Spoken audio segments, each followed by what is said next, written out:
नमस्कार विद्यार्थी मित्रांनो, डॉक्टर सुशील स्पॉटलाइट या आपल्या यूट्यूब चॅनलवर तुमचं सर्वांचं स्वागत आहे। 7 ऑगस्ट 2020च्या चालू घडामोडींचं विश्लेषण आपण बघणार आहोत। तत्पूर्वी डॉक्टर सुशील स्पॉटलाइटला टेलिग्रामवर फॉलो करण्यासाठी डिस्क्रिप्शनमध्ये लिंक तुम्ही वापरू शकता। फेसबुकवरही आपला ग्रुप आहे, तिथेही फॉलो करू शकतात।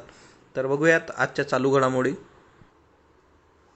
पाकिस्तानने त्यांचा राजकीय नकाशा जो आहे तो चेंज केलेला आहे, त्यासंबंधीची न्यूज आपण बघितली होती। आता या नकाशाच्या बाबतीमध्ये पाकिस्तानने काय काय क्लेम केलेलं आहे, तर जम्मू काश्मीर कम्प्लिटली म्हणजे सगळंचं सगळं ते त्यांच्या ह्याच्यात क्लेम करतायत। त्याच्यानंतर दुसरा जो महत्त्वाचा मुद्दा ह्याच्यातला तो म्हणजे काय की सियाचेन ग्लासियर। आता सियाचेन आणि दुसरं जे आहे सर क्रिक। आता तुम्ही जर मॅपचे व्हिडिओ बघितले नसतील तर ते बघून घ्या, है ना। UPSC बूस्टर मॅपचे व्हिडिओ आहेत बघा आपले, तर तिच्यामध्ये या सगळ्या गोष्टी झालेल्या आहेत। आणि JNKचा तर विषयच नाही, आपण बघत असतो।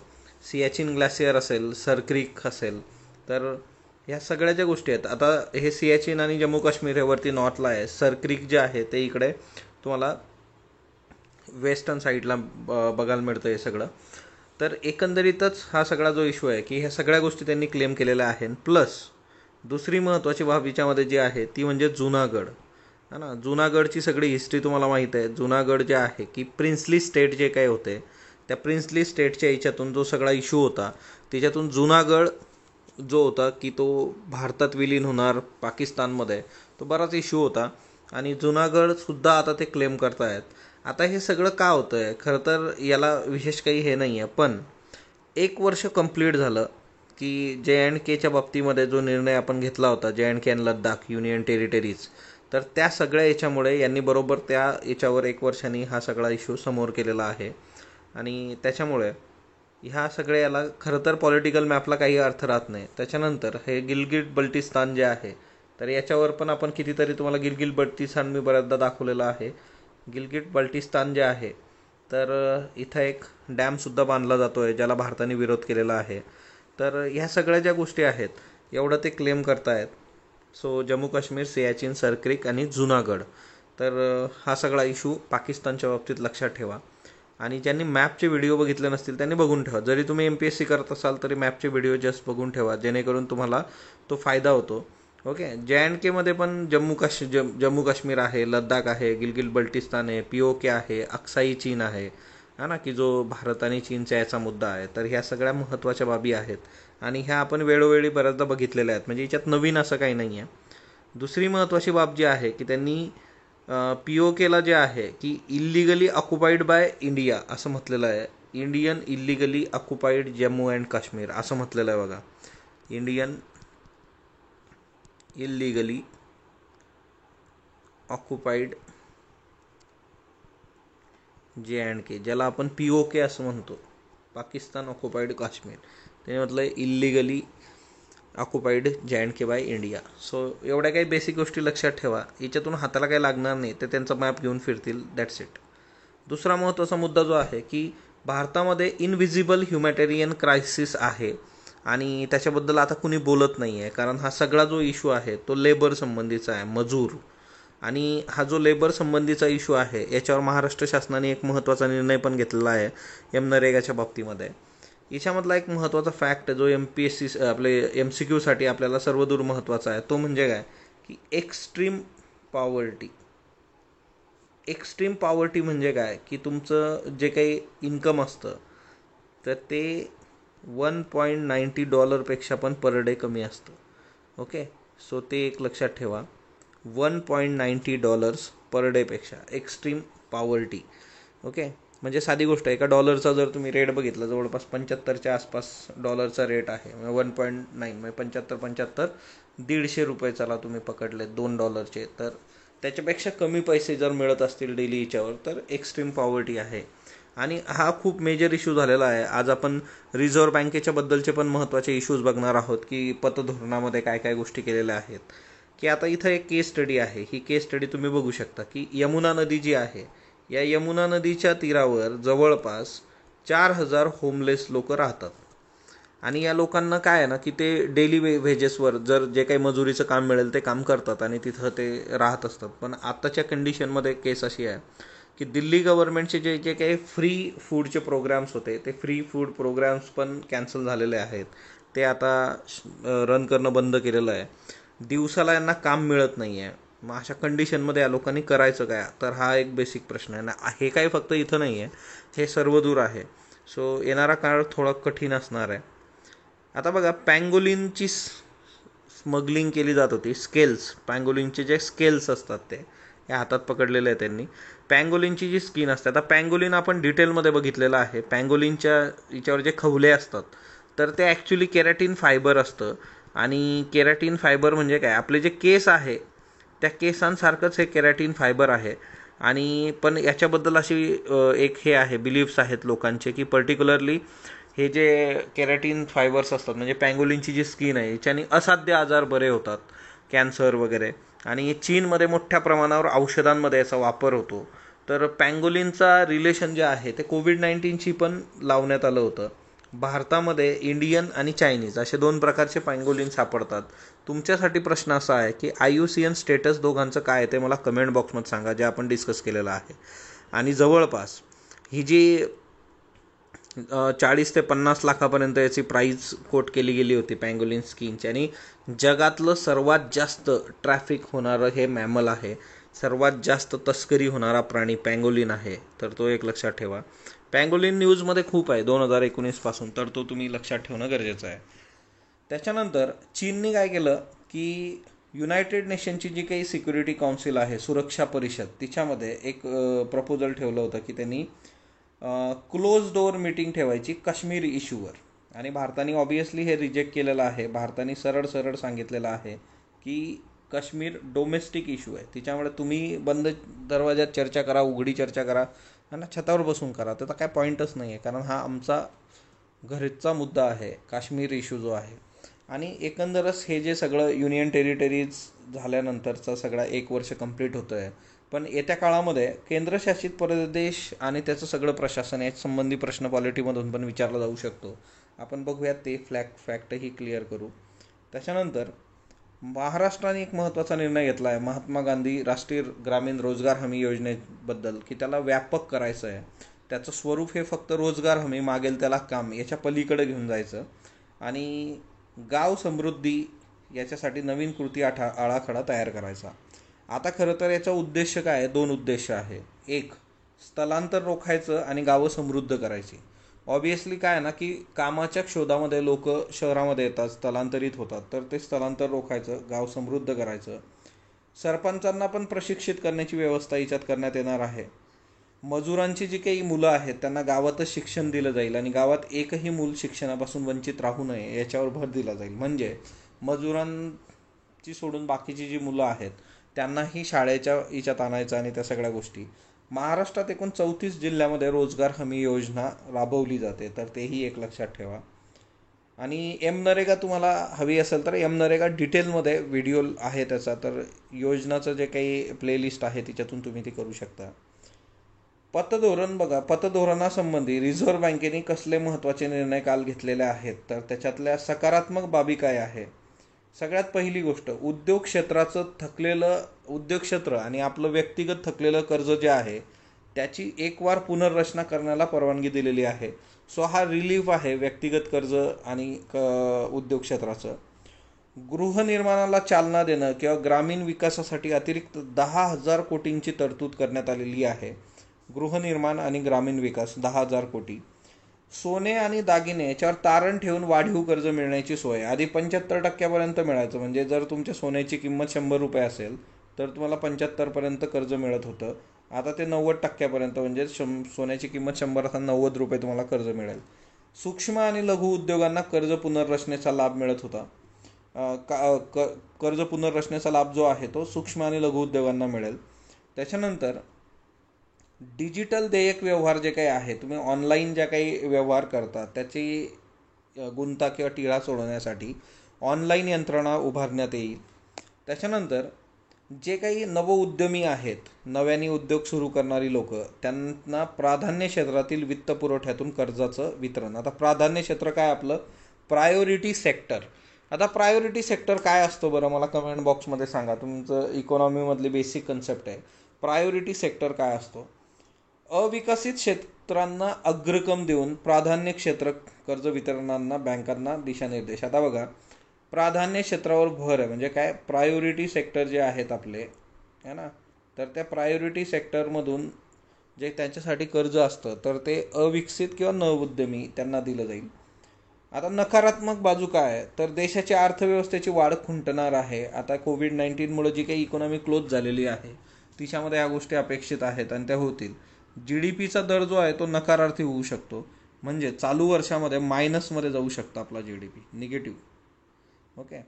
महागाई दर जो आहे तो सप्टेंबरपर्यंत चलन चढत जाण्याचा धोका आहे. महागाई वाढू शकते, इन्फ्लेशन वाढू शकतं. कोरोना विषाणूजन्याची दुसरी लाट पसरण्याचा धोका आहे. परत दुसरी लाट कोविड-19ची येऊ शकते. परंतु आपल्या इथं दुसरी एक न्यूज होती की जे लोक बरी झालेली आहेत त्यांना परत लागण झालेली नाही वगैरे, त्या अनुषंगाने पण न्यूज होती. व्याजाचे दर जे आहेत तूर्त आहे त्या पातळीवर कायम आहेत, तिच्यामध्ये चेंजेस करण्यात आलेले नाही आहे. एक नवीन यंत्रणा किंवा नवीन कन्सेप्ट आणलेली आहे, पॉझिटिव्ह पे. पॉझिटिव्ह पे काय आहे की धनादेश फसवणूक. चेक जे असतात, चेक दिले जातात, नंतर मग ते बाउन्स होतात किंवा अकाउंटला पैसेच नाही पण चेक दिलेला आहे, असे फसवणुकीचे प्रकार बरेच होतात. म्हणून पॉझिटिव्ह पे जे काय आहे की ग्राहकांनी धनादेश देण्यापूर्वी त्याचं छायाचित्र काढून बँकेच्या मोबाईल ॲप्लिकेशनवर ते अपलोड करायचं. ओके. आणि 50,000 रुपये आणि त्याच्यापेक्षा अधिक रकमेच्या धनादेशासाठी ही पद्धत वापरण्यात येईल. तर हाही एक महत्त्वाचा मुद्दा आहे. म्हणजे पॉझिटिव्ह हे पे याच्यासाठी कमीत कमी चेक जो आहे तो 50,000 रुपयाचा पाहिजे. आता याच्यामधून काय आहे ना की हा धनादेश वटवण्यासाठी बँकेकडे येण्यापूर्वी बँकेला व्यवहार झाला आहे तो आणि तो संबंधिताला दिला गेला आहे हे कळून येईल. आणि मग या सगळ्या याच्यात बँक सांगू शकते, मग बँकेकडे चेक की बाबा या अकाउंटमध्ये पैसे आहेत नाही आहेत, बऱ्याच गोष्टी, म्हणजे ते गोंधळ होण्याआधी त्या गोष्टी वर्क होऊन जात शकतात. पॉझिटिव्ह पे, तर हे MCQ साठी लक्षात ठेवा. अभिनेता समीर शर्मा आहे, वय वर्ष 44, त्यांनी आत्महत्या केलेली आहे. मालिकांमधून काम करत होता बघा, सास भी कभी बहू थी, कहाणी घर घर की, ये रिश्ते है प्यार के, म्हणजे छोट्या पडद्यावर पण बऱ्यापैकी ओळख असलेला समीर शर्मा जो आहे त्यांनी आत्महत्या केलेली आहे. मध्यंतरीच्या काळामध्ये परत है ना मराठी अभिनेत्याने एक आत्महत्या केलेली आहे. तर हे सगळं जे काही घडतं आहे, बऱ्याचदा जे काय असतं की मेंटल पीस ही गोष्ट फार महत्त्वाची आहे या सगळ्या याच्यामध्ये, की रिकाम्या वेळा तुम्ही त्याला पॉझिटिव्ह युटिलाइज केलं पाहिजे. किंवा प्रॉब्लेम्स प्रत्येकाच्या लाईफमध्ये आहेत, असं कुणीही नाही ज्याच्या लाईफमध्ये प्रॉब्लेम्स नाहीत. मनोज सिन्हा हे महत्त्वाचं आहे MCQच्या दृष्टीने. जम्मू काश्मीरच्या नायब राज्यपालपदी त्यांची नियुक्ती झालेली आहे. जम्मू काश्मीरचे दुसरे नायब राज्यपाल आहेत, 6 ऑगस्ट 2020ला नियुक्ती झाली. पहिले जे होते ते गिरीशचंद्र मुर्मू होते, त्यांनी राजीनामा दिला होता आणि ते जवळपास 9 महिने जम्मू काश्मीरचे नायब राज्यपाल होते. आणि यांनी राजीनामा दिल्यानंतर बऱ्याच चर्चांना उधाण आलं होतं, पण ते आता शमलं आहे. कारण गिरीशचंद्र मुर्मू जे आहे, मुर्मू यांची कॅग म्हणून, भारताचे कॅग म्हणून नियुक्ती झालेली आहे. आणि ती कालच 6 ऑगस्ट, म्हणजे त्यांनी तिकडे राजीनामा दिला आणि इकडे ते कॅग झालेत. ऑब्वियसली ठरूनच त्या गोष्टी झालेल्या आहेत. गिरीशचंद्र मुर्मू जे आहेत ते 1985 बॅचचे IAS आहेत.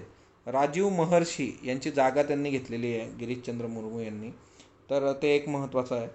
आता बघा, इथं एक महत्त्वाचा फॅक्ट लक्षात ठेवा की कॅग जे असतं त्याच्या मदतीसाठी 7 डेप्युटी कॅग असतात आणि ते कुठून असतात, Indian audit and account service IAAES मधले असतात बघा. ओके. आणि वरिष्ठ अधिकाऱ्यांची तिच्या डेप्युटी कॅग म्हणून नेमणूक करण्यात येते, त्या IAAS मधले जे असतात, इंडियन ऑडिट अँड अकाउंट सर्व्हिसमधले, तर ते एक लक्षात ठेवा. त्याच्यानंतर डॉक्टर डेव ए चोक्शी, वय वर्ष 39, न्यूयॉर्क शहराचे प्रमुख वैद्यकीय आयुक्त म्हणून यांची नियुक्ती झालेली आहे. भारतीय वंशाची व्यक्ती आहे, आपल्यासाठी महत्त्वाची, वय वर्ष 39 आहे बघा. आणि इथं परत कोविड-19ची दुसरी लाट येऊ शकते असा एक मुद्दा आहे. त्याच्यानंतर दुसरं महत्त्वाचं की चायनामध्ये नवीन दुसरा एक टिक संबंधीचा व्हायरस आलेला आहे. तर दुसऱ्या एका व्हायरसनी जवळपास 60 लोक तिच्यामध्ये पॉझिटिव्ह आलेले आहेत. तर तिथं अजून दुसरा एक व्हायरस आलेला आहे. ओके. तर त्याच्याबद्दलच्या ज्या अजून काही प्रॉपर न्यूज आल्यानंतर बघूयात. आंतरराष्ट्रीय सौर युती, इंटरनॅशनल सोलर अलायन्स जे आहे, तर त्याच्याबद्दलचे डिटेल्स कुतूहलमध्ये होते. आज ऑलरेडी आपण या गोष्टी बघितलेल्या आहेत.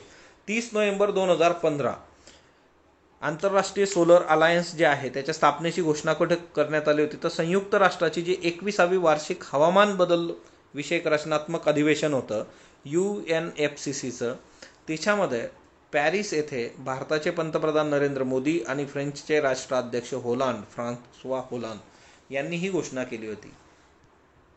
त्याच्यानंतर ही एक इंटर गव्हर्नमेंट स्वरूपाची युती आहे आणि उष्णकटिबंधीय देशांसह इतर देशांसाठी खुली ठेवली आहे. म्हणजे बघा की ह्या सगळ्याचं सिंपल आहे. हा पृथ्वीचा गोल आहे, हे तुमचं है ना इक्वेटोर, त्याच्यानंतर कॅन्सर, कॅप्रिकॉन. तर सुरुवातीला हे जे देश होते यांच्यासाठी हा सगळा घाट होता, कारण इथं सूर्याची किरणं जास्तीत जास्त पोहोचतात. पण नंतरच्या काळात असं काय नाही, हे सर्वांसाठीच ओपन करण्यात आलेलं आहे.